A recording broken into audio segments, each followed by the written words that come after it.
2 years ago this month, 2 Boston firefighters were killed in the line of duty in the Back Bay. They were in an apartment building on Beacon Street trying to put water on a fire that suddenly expanded. The event prompted grief throughout the city, but also a close look at what happened by a local board of inquiry and a federal agency, the National Institute for Occupational Safety and Health, or NIOSH. To talk about the findings and some of the actions already begun is Boston Fire Commissioner Josephine. Thank you very much for being with us. Thank you for having me, Chris. And of course, you were there that day. This must have been a terrible day for you. It was a terrible day. It was a terrible day for the city of Boston. It was a terrible day for the Boston Fire Department. But I think there were some things that came out of that I think will be very helpful for us moving forward and start the healing process. Well, there were some things that you started even before these reports came together, because I guess you wanted to make sure there was some training that people caught up on. Yes, I didn't need these reports to tell us that there was significant lacks in training. I was a field deputy for 10 years. In the past administration, basically training was a priority with them. And in this day and age, training is the most important thing we can give to our members to make sure that they're trained and be able to adequately respond and to expedite any action on the fire ground. Well, this is a fire that was bad because of at least two things that were out of your control. One was how it started, I guess an accident with some welding going on, and the other factor was the wind. But take it from there. What made this fire get so much worse so quickly? Well, it was, first off, the fire burned for a long period of time. It's hard to actually pinpoint from when it actually started to when it actually was reported. But the fire certainly had a head start, if you will. The building itself was an older building, had balloon frame construction. There was a lot of hidden voids, if you will. There was a lot of lack of fire stopping. So when the fire penetrated into the void space, it basically had unimpeded access to the interior of the building. And then you couple that with the fact of the wind coming off the Charles. It was the day was particularly windy. The sustained winds of 40 miles an hour and wind gusts up to 70 miles an hour made this basically the perfect storm. Well, one of the other things I saw from the progression in the report was, at first, this looked at just smoke showing in a brick building in the Back Bay, and all of a sudden it got so much worse. Did that make it hard to plot the deployment? Well, from the interviews that were carried out during the investigations, not only NIOSH and our own internal board of inquiry, but also the Suffolk County District Attorney's investigation, and listening to radio transmissions and, if you will, footage and still footage and also video of that day, Engine 33 arrived on scene. They had a smoke showing from the front of the building, 298 Beacon Street. And what I'd like to say was that boiling black smoke that has been captured on the media. It was more of like a lazy gray smoke, which certainly signified that we had a fire, but nothing of the proportion that it turned into. Lieutenant Walsh was met on the stairs by a fleeing occupant from the rear basement apartment. He was informed that the fire was in that basement apartment in the rear, and that there was smoke, and that potentially that the person who was the occupant of the front base apartment wasn't out. So Lieutenant Walsh and Firefighter Kennedy advanced an 1 3/4 hose line up the front steps, through the interior hallway, down the cellar steps, which is this occupant had just exited from. They encountered, if you will, just from radio transmissions and going on, nothing unusual other than they had a good smoke condition, but there was no heat or there was no visible fire to repel them from making the stairs. They made the stairs, the basement stairs, rather easily. And through a combination of events, the wind, the rear door being left open by a maintenance worker who was investigating the smoke detector activation, created basically a wind tunnel effect, which basically we had all these superheated and gaseous products up in the voids that all they needed, the only missing component was the oxygen. And once that wind blew in with such ferocity that it actually created the perfect storm, which basically we had probably a backdraft at that point in time, which basically dropped that thermal barrier right down. The ceiling collapse, brought the fire right down on top of Fire Lieutenant Walsh and Firefighter Kennedy.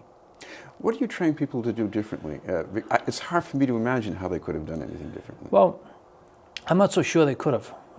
It would be done differently, to be honest with you. certainly that's how typically you would fight a fire in the city of Boston. They had a smoke condition, advanced and interior attack line. You protect the interior exposures, so the stairwell, so people can actually evacuate, self-evacuate, if you will, to assist in rescue. There was a number of people who self-evacuated. We had people climbing down sidewall ladders on the side of the building, which basically was a 90-degree angle climbing down. So it tells you how much this fire had advanced in that void space, because they were feeling it on the 4th floor where they weren't feeling it on the 1st floor. And the fact that people were actually rescued that day over ladders. A number of occupants who were rescued that day. So, first, if you will, evolution that should have been executed that day was basically get a line to the seat of the fire and knock it down. And that's what they did. And again, I think the fact that the fleeing occupant had traversed that same stairwell seconds before them, and the fact that they weren't met with any, increased heat or increased flames, period, they were able to make the bottom of that stairwell pretty easily. And it's just when the introduction, if you will, of that, super pressurized wind coming in through the building changed the dynamic inside dramatically. Well, one obstacle to getting that line of water into the fire was that you didn't have enough people in that short window of time when you needed them. What accounted for that? Well, actually, that was a little misconstrued, I think, by the media a little bit. They did actually were able to advance the line, and the fact that they weren't able to get a feeder line, which basically feeds the pump. The pump has 750 gallons of water, which is right in the truck. Right on the truck, which is a significant amount of time. You get about 2 to 4 minutes of pumping time with that amount of water, which is a lot of time on the fire ground. If you think about steady flows. So that really wasn't the issue as far as advancing the initial attack line. That was more of an issue feeding the pump once they started to run out. And that, again, really wasn't a big concern, because the firefighter whose job it was to actually connect the supply line to the hydrant, he was also grabbed by a resident and said that there was someone in that front basement apartment that didn't exit. So he actually forced the front door in that front basement apartment and also made entry there, searching for that victim, the potential victim in that apartment. The supply line did come from the second engine company that came in. They were able to, if you will, feed the first engine company rather quickly, so it wasn't really a loss of time or water at that point. What about the hydrants? One of the reports mentioned that it would have been nice to have another hydrant behind the building, but it wasn't there. It's a private way. Back street's a private way, so there's no hydrants back there, which certainly was a contributing factor. The fact that there wasn't a hydrant available when this thing, if it will, really presented itself. The fire broke through, and it escalated so rapidly. It would have been helpful if we had hydrants here, because it's very labor intense to try to run fire lines to the rear of buildings. Just think about trying to go around corners, around cars. If there were hydrants in the back street, it would have made a difference as far as getting water on the fire a lot quicker than we were able to. What about the equipment? I know recently the department has taken a legal action because of some of the engines in some of the fire trucks. Has that been a concern? Yes, the apparatus is in tough shape, if you will. With the help of Mayor Walsh, we've been able to order 8 additional ladder trucks this year.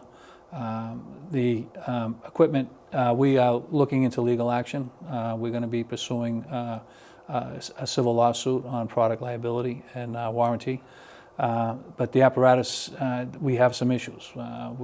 This apparatus was purchased in the past administration, and the trouble is not so much with the fire engine itself. It's more with the engine, and the engine has a regen system in it, and it's a problem in the urban setting. And so this particular brand makes up about 35% of our fleet, but it's probably about 80% of our maintenance and downtime.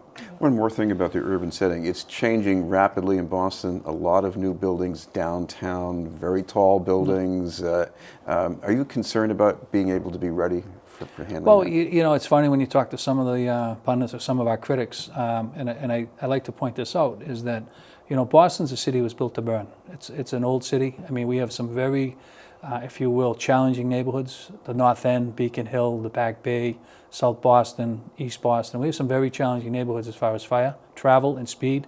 And the fact that the construction type in that era, a lot of balloon framing. So once fire enters a void space, it's going to travel the length of the building, which can make it very difficult. But I'd like to point out, though, I think the citizens of Boston are well served by the Boston Fire Department. We're an ISO 1 rated city. We have one of the lowest fire death rates per capita of any major peer group, and it's because of the way we fight fires in the city of Boston, the way our predecessors, my predecessors, had determined how best to fight fires in the city of Boston. We're able and fortunate through funding through the administration and Mayor Walsh that we get equipment on scene very quickly. We come in on the first alarm. We come in hard and fast on the first alarm. So we get adequate equipment on the first alarm to try to keep that fire in its incipient stage, either in the room of origin, the floor of origin, or the building of origin. So Boston has unique fire challenges, if you will. It's not that cookie-cutter neighborhood that people like to compare us to in the Southwest or down south. We're very unique in the way the city's laid out. Thank you very much for being with us. Thank you very much, Chris. Boston Fire Commissioner Joseph Finn. In a moment, the report from South Boston with Maureen Dayhill.